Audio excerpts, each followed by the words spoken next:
kwena mbalizi nana kuli ndani jeni yansa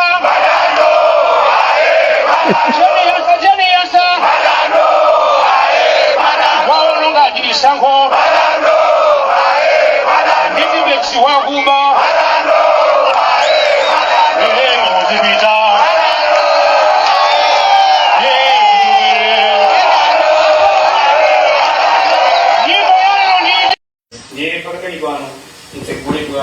alama kuso yule na kitu kwa watu lankani so muzi bila bwana kuli azatu samaganira ndikudola ndiyambe biksekula makuso ko ena kuno tizakula soka twinga makuso aza kalibo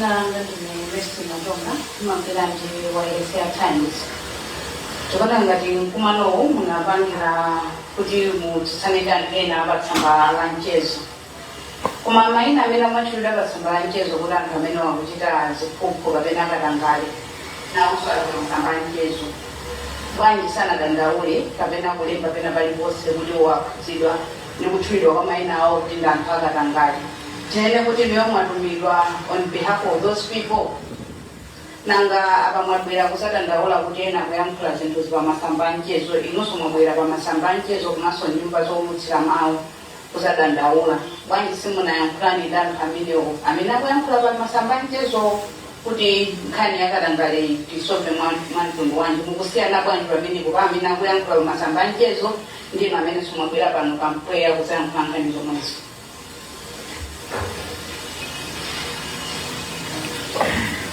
Joseph Mazis, Capital FM.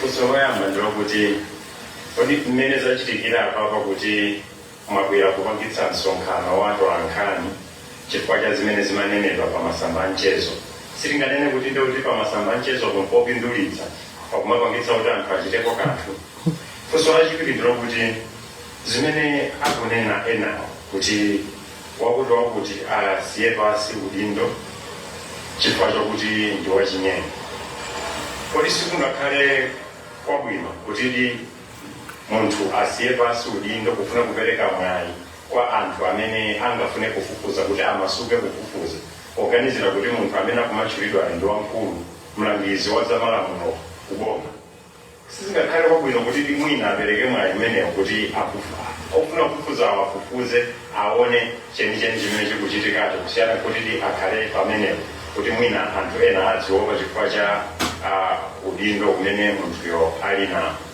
mafuna ndimve pamenepo.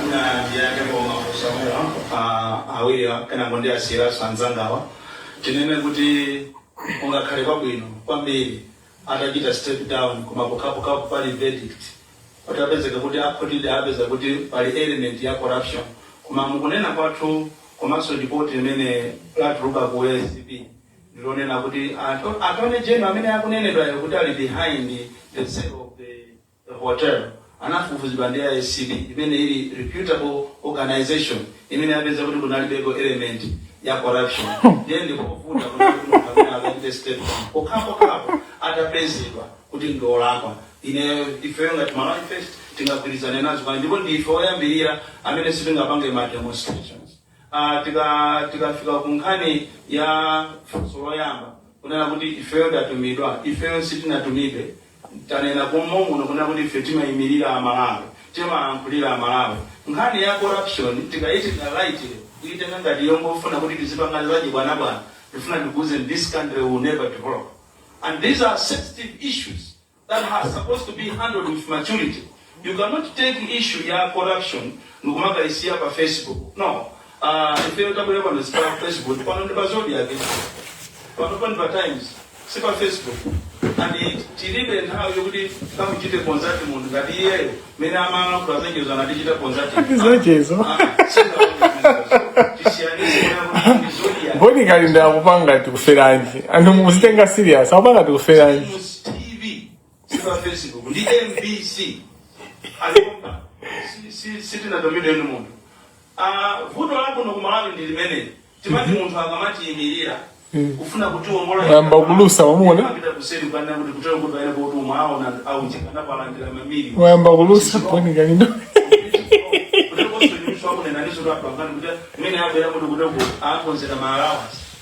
you are working.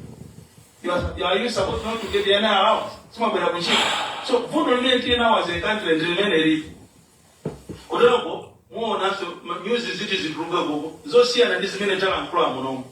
That's our disease. When I got the millions of it. Also, Papuso, did the Mafuna Bianche, Mese Bianche, Bahani, Yona Budi, Kodibanji, and then I watch Lao, South Where with Dianca, Umereco come. Ndipo asayange chifando ndomego sama lamulo atu atipolimo sala kunena kuti wina akalimba pena pake nekuti munthu akayankhe pamene pake sizithandiza lina lililonse sizifuna kokani ndiye ife tikachipenda bwerera kuno tonena kuti tikhale ndi madongosolo onena kuti nkhani yathu ija itsatiribe onena kuti balezi pathu osati kungodzuka kayankhula pa Facebook mene anenera anzanga panopa sipa Facebook pwayi mwene pamasamba mchezo panositi pamasamba mchezo ya ife tose tili kunofe ndantwana zokuti nosenu manamba latu mwinawo mukoza utimbira tinamplana mwatifusa titusaiti tikulusa maji yangadi akufuna tsono munthu amene mudzamuona kuti ali ndi chilungamo sakhala kumphanga twaye munthu amene mudzamuone kuti no akuyankhula koma sakufuna kubwera poyera mudabwepo ife tikubwera poyera ife tikuona zimene tikuyankhulazi ndizimene tinayenera kuti tizitatira ngati anthu nkhani ina imene mafunsanso a Joseph ndiyonena kuti acting on hearsay pakoza kupezeka kuti pokhapokha ngati lamina kapena mina ma institutions amene anakhazikitsidwa othana ndi zipukuwa kuti awagwira ndizomvetsetseka kuti munthu yono atifotokozere ayange koma sangakayankhe pachoti amvena akungoyankhula anthu akungonena andifeni ndikufuna nditsimikize kuti ndipo asayankhe kuyankhako that's chaos andisitidziwa kuti what are we fighting for what we are fighting for ndokuti tizizitenga nkhanizi mwa serious nkhani tizitenga mwa serious izi ndi kwa mfumu kumene ngati usali serious sukulapo kanthu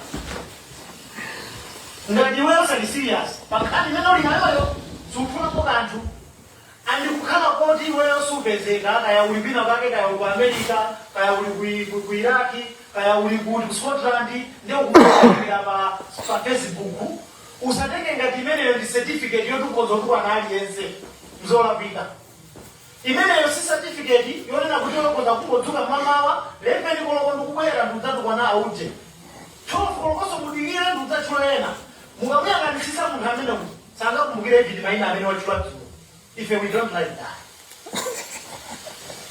we need to put points straight. We don't like that.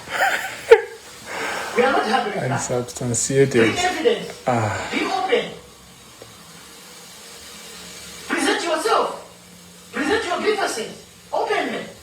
What are you hiding? If you are hiding, there is a question mark. So that's our point. Eti, ndaufusa kuti Boni Kalindo akunyoza Facebook lero. That's a very good question. Somebody is asking kuti Boni Kalindo akunyoza Facebook lero. That's a very good question. I'll tell you about Boni Kalindo. Antone oseo alibe ntchito, but I'll tell you about Boni Kalindo. Ndifwajani inoyo muntu akuchulira ndiko muntu yabona kuti amujose ntchito muna bange step down oliendo kwa muntu akopeka ndikanangana timafuna soko aya kaona kuti kodi ndikoyenera kungomveka kuti zina chemundani amazeze ali ndi mulandu ine ndikopanga post pa Facebook ndiye abwana wa amazeze angu atosa ntchito kupanda kuwafufuza kunolomo ndikuti tikapita somalango ndikaona mu statement muchapamba anthuwa ali mafamily anthu ali ndi ana ali ndi makolo kodi akamamba kuti bambo amungo kuba mwana yangambe bwanji ndiye ife tikwena kuti amene ali ndi umboni oyenerezeka Ali ndi uzamwayi amene ali aloya ozindikira bwino lomwe Alex Kamangira abwere akanene kuti Attorney General ngokuba ndipo umboni ndiwo koma umboni ukabwera pa Facebook umboni ukabwera pa social media kubwera nawo ndi umboni uchi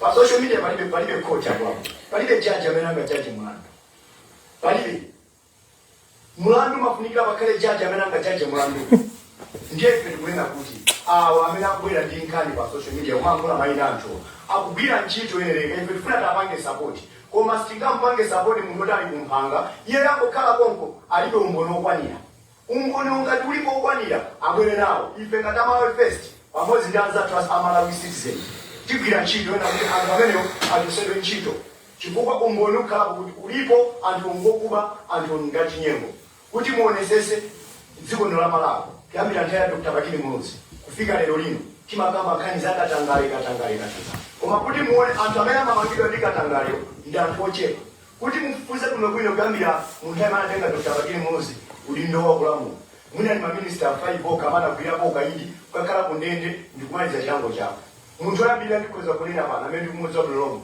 mwina yenso muchakuzwa tolankhani Ayusufu Mwawa anagwirapo ukaidi kukhala ku prison anali minister atasokoneza Ampaso anagwirapo ukaidi kusokoneza ndiye tikufuna zinthu ngati zimenezo kuti anthu amene ali ndi chinyengo anthu amenewo amunthu azibwera ndi umboni okwanira koma sitingampake munthu support amene akupanga zikuposti pa Facebook ife ngeti zilowera zimene za mali face ife sitipanga nawo zimenezo zikomwa ine ukasukisanzo kunena kuti dziko lathu lino ife yakatisikisama pali tipotoka zekutoka mali ndono ngeke kamba inopoto zoka ngale kaya ndimupoto zasuka ngati kana kuna bera disitoli kina mana chaponda chimanga koma ngani meje kuti muyangane kumene inateka lero tukika mbava apa chifani songo imene anokeka kwali bila kola menachi ndi amalawa pena yapa amalawa ndina ukanika kupesa chakudya amalawa ndina ukanika kupesa fertilizer so tikunena kuti pampai kona titugimbira mmanja kunena kuti nduna yakuti kaya Attorney General kumpeka nditsa kuti tieni tikale nazo ndi chidwi kunena kuti ife amene tili ndi umboni tisaope tikaperekera umboni wathuwo akafotokoza mchizungu ndibwerizanso. Before we demand for anyone to step down, let us ask ourselves, do we want a country where decisions are made by courts and the evidence, or where they are not made with anger? Zvinhu zimene zozo tizizifunsa kodi ziganizo zikubwera ndi maumboni kuchokera ku nyumba zokhuza za malamulo kapena wina kwangobwera ndi mkwiyo pa mzake. Kodi tikamapanga zinthu ngati zimezi zitithandiza tiona kuna kuti njira imene ndimenga tithandiza pachake ndikakuzaso statement yanga kuti anzathu atolankhani ndicho dindo chachikulu koposa chifukwa ngati simusamala atolankhani mupezekanso nanu kuti muchumbe chachani cha corruption. Ndiye ife silitumidwa ife kwathu ikufufuza information tikupempheniso kufufuza information. Mr. President. Not all hyaluronic acids are the same. New Hyalo B50. Let us pray. In the name of the Father, Son, and the Holy Spirit. Amen. Uli mukhale kwa Atate ndi kwa Mwana ndi kwa Mzimu Woyera, monga panali poyamba, tsopano ndi masiku onse, ndi pa nthawi zosatha. Amen. Dzina la Atate ndi la Mwana ndi la Mzimu Woyera.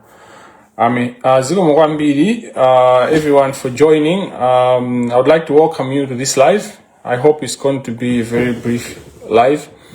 But it's important to respond to the press briefing that was done by Malawi First, or whatever that means. Most goes to Kalindo.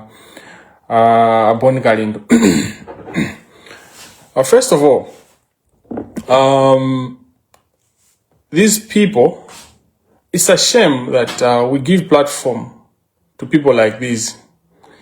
The press briefing that was today, the press briefing that was done today, if we were a serious country, how many mamaliza press briefing is it? Maina da manga and haminaja. Tafuze kuti drama zachokera kuti. Ndipo drama tizipeza kuti zachokera kwa ajina Mbeta, zachokera kwa ajina Tamblas, zachokera kwa ajina Edgar Kajere. Anthu amene abeza kuti kobwebwe ake ndi anthu ake omwewa amene tukwakamba kunena kuti they have messed up this country. So ine pempho langa loyambirira pa zimene apanga aboni Kalindo ndazi za Malawi First or whatever is kuti ma press briefing ngatawawa we need to be arresting these people. Just find out where the money has come from, because these are people that bring chaos to the country, and they prevent progress, and they trample upon the voices of the people, Amakautumidwa, the Antamene Ali in power. The good thing about our situation is that Antamina Sotumidwa and the APM, Sotumidwa and the Antamina Samena Amhav, or Capitano Tandiza, Antamina President Sizu Mukuza. What we must, is this now about entire Tonse Alliance, entire MCP, it's a new Tonse Alliance, MCP. Mugumbukira ino napana bwera mene baba azibusa amene sama photo koza kuti akuchokera kuti ama alika mpingo wanje osa photo koza kuno bwino azibusa amene anaza yankhula kuzina zake zofuna zosokoneza kapena zosiyana ndizosemphana ndi zimene anthu amalawi amafuna nthawi imeneyo. Ndikuona ngati mwayamba mwachangu kumabweresa anthu amene muli boma, mwayamba mwachangu kuyamba kubweresa ma press briefing ngati amenewa, ma press briefing anthumba, ma press briefing angati ma paid by post or post by pay kuti anthu akalipidwa ndi kupanga post. This press briefing comes immediately after Facebook helped to bring out Asia Press Trust, not Press Trust, apologies, Asia Public Service Fund Trust, to the instance where everything was brought out to light, and thanks to the Reserve Bank governor, the governor responded, and we saved billions to the tune of more than 100 billion. And then you come there, but focus you need to be intelligent. Even when you are doing a live, even when you're trying to have some intelligence, adding some intelligence. You can see the guy in the glasses next to Bonnie Kalindo. He's failing to read his own speech. How can you fail to read your own speech? Unsubstantiated. Failing. If you are the one doing the speech, why would you put that word? So somebody else drafted that speech, and it's basically a lawyer that drafted that speech. You can tell. So when somebody is reading their own speech, and when somebody is reading somebody's speech, there are things that you can note. Ineo ndikuona ngati anthu awatengedwa afusire ndi apolisi kuti anakutumani ndani ndi banene.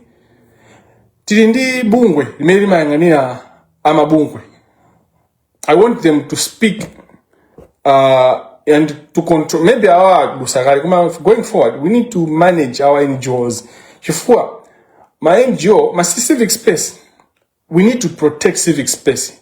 Yes, Mr. Kajoroweka, we struggle with civic space. And these instances where people are paid to speak for people that are corrupt, so that then they should not be held accountable by the masses, is unacceptable, and we shouldn't allow it. It seems like the press briefing was about me, it was about Alexious Kamangira. So I will address Bonnie Kalindo, but before I go there, I want to take you to the Constitution of Malawi. The point that we are making, the point that Park is making, the point that every Malawian is making, because Anhawa in a Bonnie Kalindo asanami ura kuimira Malawi age adu amina kudanda lauti tukunena kuti Attorney General Frank Mbeta atuli baspa udindo. Malawi age adu amina kudanda wazimezo. Malawi zumukuza jani zokuza za Frank Mbeta. Malawi zukakuza jani zokuza mtu mmodzi. Why would you, when you lie, you should have some form of intelligence, The Constitution under Section 12, which is a critical or the heart of the Constitution, it's a section that provides fundamental principles. Section 12, 1, 2, 3, I think, and 6 are very important. So I'll read word by word so that you can understand why we are saying aliyense amene akuganiziridwa mulandu sakuyenera kusankhidwa udindo. Nkhani ndimeneyo musapange shift, because you are also trying to shift kuti ngati nkhani imene kuti nauta Attorney General asiye udindo awo atule udindo wao kapena kuti achose ndionena kuti yokhuza Amalis Hotel. If amene timaziwa amene zimayendera ma transactions amene amaendera, that transaction could not have happened without Mr. Mbeda being involved, and we know he's involved. Of course achinachiza afofuzidwabe because into zikuchitika and ndama sizinabwere saiwali zimezo zikuena kuti tioneke to the certain kind fa Malawi timaiwala kunena kuti kodi tinali pati ndipo tisiya pati nkhani. So we have to follow up in that regard. Komanso all the decisions that were made, people have to be held accountable. So there's no and they are misleading the public as well. They are misinforming because the report that came from the ACB has created the Attorney General. The report that came from ACB has nothing to do with how the transaction had gone. It was an investigation that was done prior to the sale, prior to the transaction. So antangala ina bonika indwet amatenga mwai kuti anthu mwina sapa pay attention. They take advantage over unsuspecting citizenry. Anthu amene mwina sapa nyakweni mwina amaona kumasaona bwinobwino akuyika makhanija ngati kuti report yomwe ACB inapereka kupanga create the transaction is the one that then create Mr. Mbeda. Ndingopanga clarify there. That report by the ACB, it does just say there are no bribes that have happened. It does not say there's nothing wrong that has happened. It says it didn't find evidence of bribery or corruption in terms of the transaction. But that does not necessarily mean that something like what happened was not wrong. It was the Reserve Bank of Malawi which had, in any case, had said this transaction should not go ahead because it does not make economic sense. So it shouldn't go ahead. And when you look at what had happened, blah, blah, blah, blah. Of course, I don't think the decision or the report of ACB was correct. Because corruption, finding evidence of corruption, and this should be clear, is not only in terms of substance, hard evidence all the times. Circumstantial evidence is evidence enough to, prove corruption or bribery, as it were. Now, when you look at the development from 47 million to 47 billion. In fact, it was from 30-something billion, then to 47 billion, then to 117 billion, then to 130 billion. Those circumstances already show that there is corruption. So those circumstantial evidence are enough, for someone to claim that there's corruption. Again, the way the board had behaved, the way the employees had behaved of that fund, and finally, having been denied or having been advised not to go ahead by Reserve Bank of Malawi, the controlling officer or the controlling authority, and then proceeding. That's the circumstantial evidence to show that corruption was occurring. Because what else would be? So this nonsense must stop. And to amena amabwera media and umapanga misida because Malawi face. Let's just ban them. We should call them to account. So we should stop civic space. And my Human Rights Act, Malawi Human Rights Commission. We should also ensure that as human rights advocates, as NGOs, we should be accountable to the people. So we should not keep on allowing people to camp a media, not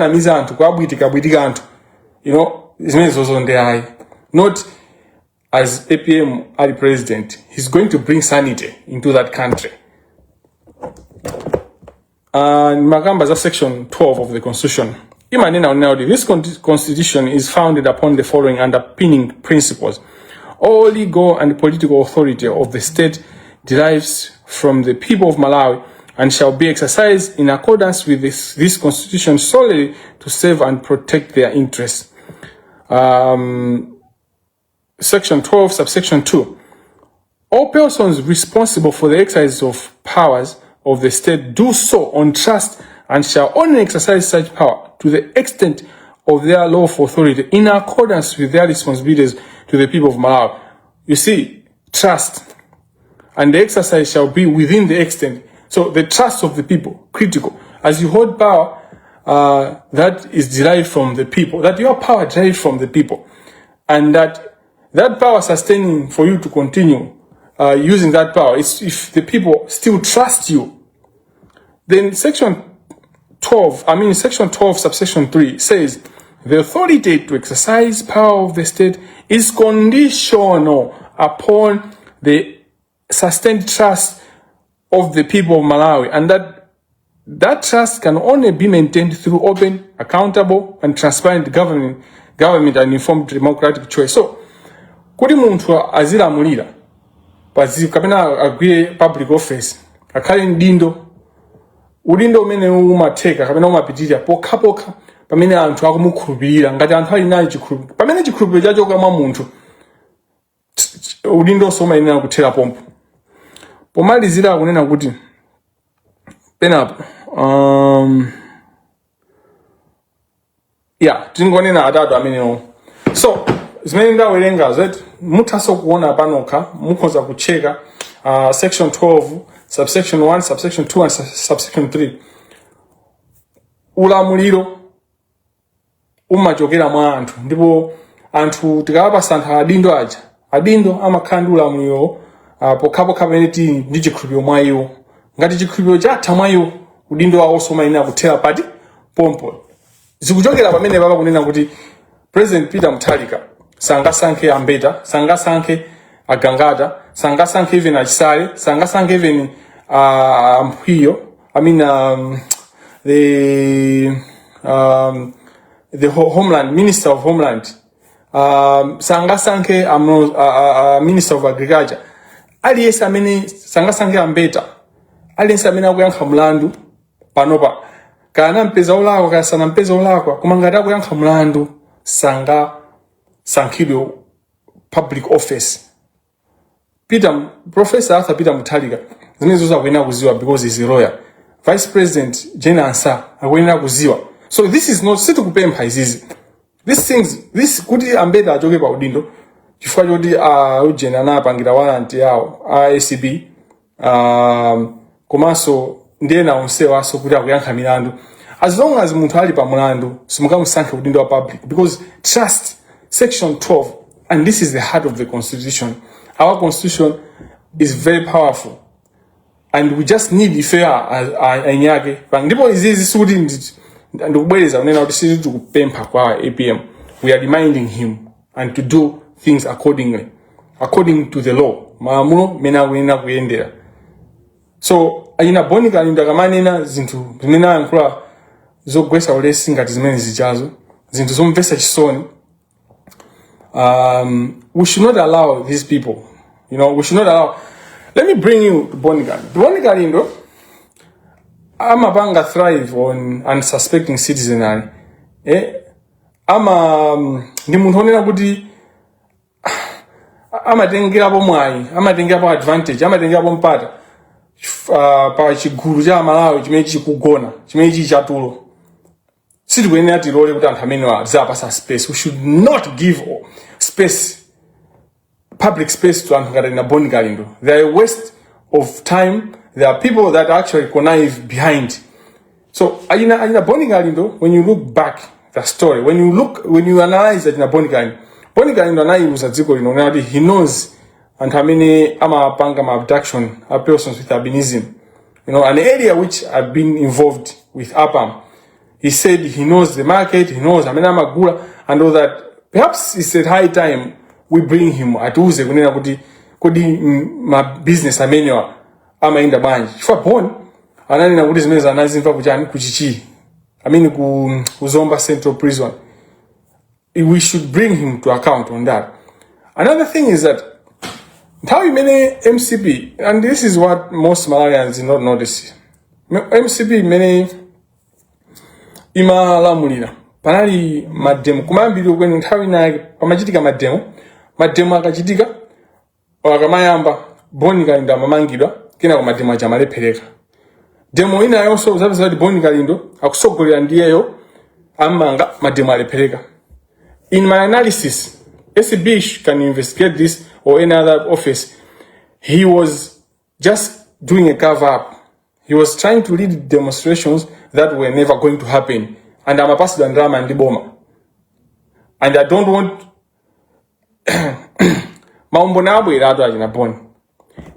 that's my because okay, muntu wanze you have to understand kuti muntu uyu mademena yose wamangidwa alipereka ifa kusogwera ndibona wamangidwa alipereka ifa kusogwera ndibona as a strategist you have to decide next time kuti asogolera nduyo guys zarazi yonke tizapanga chakuja mina mamangidwa boni je simaenda bumwe amangweza kuti akuntulusa or something china aboni Kalindo ndi muntu onena kunena kuti when you should pay attention to the things that he says.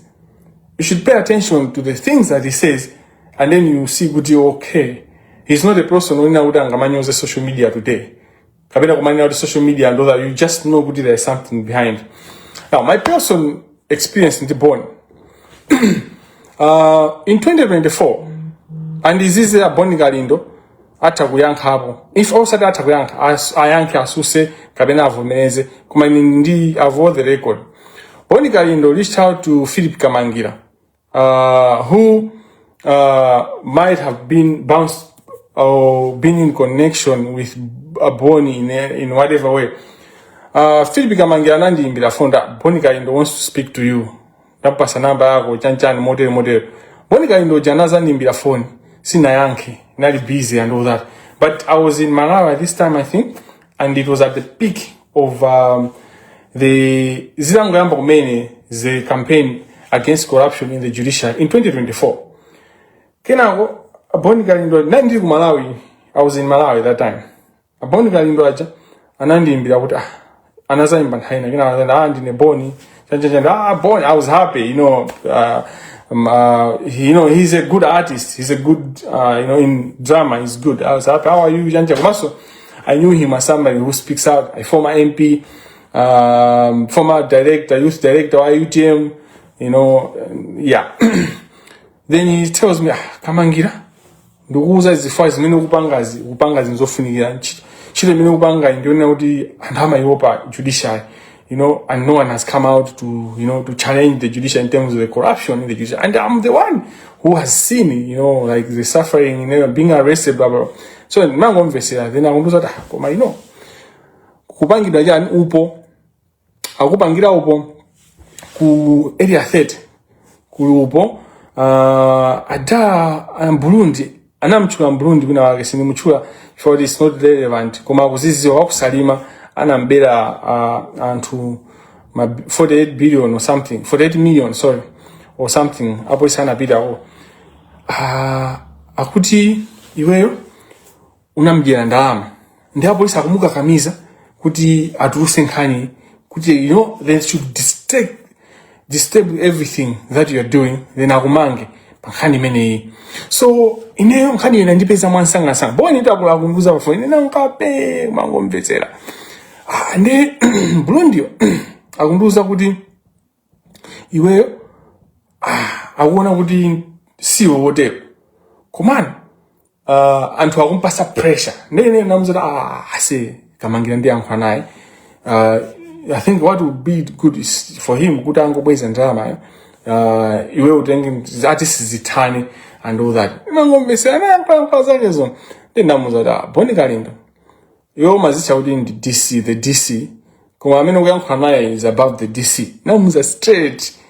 If he's an honest person, he's going to admit what I'm saying. For I knew what I was doing. They are trying to create fear into me, and then kundibangisa kuti ndibange zinthu zodabwisa zimene zingazabwere kusogolo kuzaoneka ngati kuti I was chanichi ndinkambera munthu awanabera drama client. They are trying to create that. So namza kuti uyoyo umusiye umuza dan abange zimene it's okay. Any transaction that I did with him, I helped him. In fact, I helped him big time. But he was a corrupt guy who loves corruption, who is used. So, they are used to corruption. And when they come to you, even though you're a professional lawyer, they want you to do things according to many of Kamangiras themselves. When you say no, then that becomes a problem. And this guy, the issue was good. The good thing was it involved another NGO leader, and also it involved his wife. Now, his wife was always on our side, like the West strategy, because his case involved the powers trying to stamp on him and all that. So the bottom line is, Kalindo tried to trick me into falling into a trap. Yoni na udin dimangilwe or aipise mbili anga. Kalindo anap to me. That means I'm speaking this openly, and since then Kalindo sana ndimbile po phone. I went back to Kamuza Philip Kamangira, and Philip ananipepesa. He was sorry for this because Philip knows me. He follows my advocacy and all that. And people were reaching out to Philip because of our names. Could we have similar names? So they were going to reach out to him. And I don't know what else people were trying to get to him or to do with him. But Philip can attest to what I'm saying. Dindimbon. Komanso wina samenanga pangi attest ndi mene nagria nshiro mukani mene ndi the NGO leader. I don't want to mention anyway. I'm allowed. Nkani ya corruption in the judiciary, for instance, ya kalapantawe ya itali banji. Munga kumbukirepo zimena na nkala Kalindo zokuza corruption in the judiciary. Chiambie ni nkani mene kuti anai supporta modern. Muna kuti amango itata. So anyway, the bottom line is, antu amene akusafunika kwa pasa space, and in oyangani na mabungwe. Oyangani na mabungwe ode amene sali aboma. Tukwena uti titese njiri amene anthu aboma amabweresa tigulu toti sikuzwika bwino kuti zikuenda bwanji kuzakamba nkhani kufuna kuteteza anthu kumana kuti amalawa achituma, like we are becoming a fight, like we shouldn't. Masanja amene wati nakaleka mwachidule masanja amene wati nakaleka pomalizira ndimafuna kumemesa ngati youth mabunga amene amayankhula pa zinthu asisi JP amene timaziwa, akaiyatsa, even a Benedicto, akachoroweka, Habiba Osmani, ajina Victor Muhango. Where are you on the issue ya judiciary? Because you are the one to be, and we have brought out all the evidence as regards to the Chief Justice's failure to act. Even though there was evidence from fear, kuti the conduct Yamanda was illegal, ndipo inali suspicious. Even Kalata yosati yoyeka kumala yosati umbono wake pamenepo ndi ma complaints ambiri mbiri tatulusa report ya Malawi Society yoonesa maloya amene amapanga madilu ndi Amanda komanso ndi zina zonyasa zimene zimachitika mu legal profession. Where are you? What's going on? Mawa, I'm going to address the letter yomi Malawi Society yalemba yokana kundipasa lawyer kapena kundithandiza kweza lawyer komanso kuyankha kwawo kwa chiponge zokhuza security yanga, making fun out of it kuti wose security company and all that. Anthu ambiri aonesa kunkhumudwa komanso kudandaula kodi za license yako, ma license yako, how much is that, blah blah blah. I will respond to that tomorrow and all that, and we'll move forward. Don't be distracted. I've put Malawi Society and the judiciary to the corner where I want them to be. Glory be to the Father, and to the Son, and to the Holy Spirit, as it was in the beginning, is now, and ever shall be, world without end. Amen. In the name of the Father, Son, and the Holy Spirit. Amen. So one of the things that you noted in the press, and